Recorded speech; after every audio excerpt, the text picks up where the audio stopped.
Hey guys, I'm here to show you how to foam roll your IT band today. IT bands are these side ligament-like muscles on the side of your legs, and they're doing a lot for your lateral motion and just your walking, running, and jumping movements. So I want to show you how you can release this spot on your own, and it's really important to note that I'm all about compressing and shearing and not rolling. So rolling up and down a lot of times is not going to get you the result you want when you're trying to release your IT band. It's really got to be that bending and straightening and cross-fibering movement if you really want to get yourself out of pain. I use this technique a lot for knee pain, especially on the lateral side, so the outside of your knee, and sometimes even low back pain. So it can be used for either of those and is a really good one. I did a bar class 2 days ago though, and I'm really sore, so if I'm cringing through this, just know that that's the way that it goes. But all you need is a foam roller. It doesn't matter the size or the density. It's really just up to you. So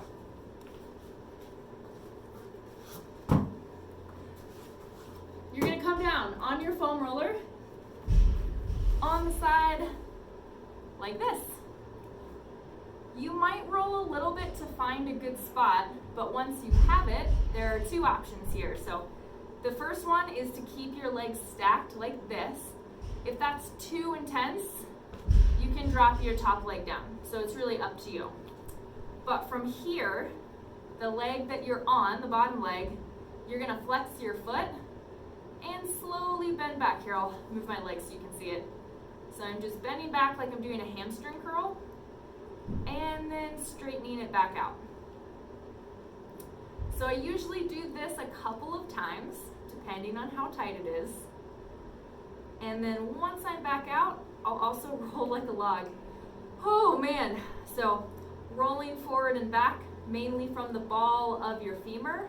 Notice there's not a whole lot of movement in my hips. It's really just coming from my leg. Oh man. And then sometimes if I get a good spot, I'll come back, maybe drop my heel up and down a couple times. Sweating it out a little bit, you guys.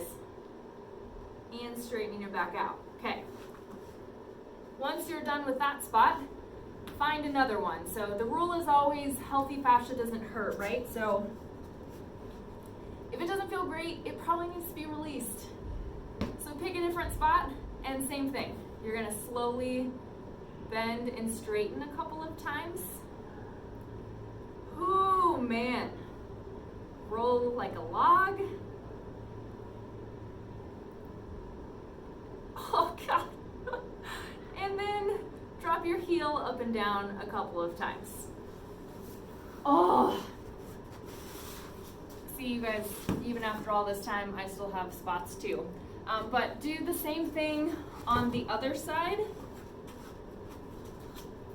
Okay, stacking your hips if you want to make it more of a challenge, dropping this top leg if it's too intense, and doing the same thing. So this is going to help break up adhesions that your IT band has on the hamstring side and the quad side. So this rolling back and forth is that shearing that I'm always talking about, aka cross-fibering. So that rolling, this up and down is also shearing, but for the most part, the IT band is sticking to the quad or to the hamstring. So rolling just up and down along it is not gonna be enough to really free up the space that you want in your IT band and the blood flow that needs to get there. So make sure that you're trying this in this way to cross fiber instead.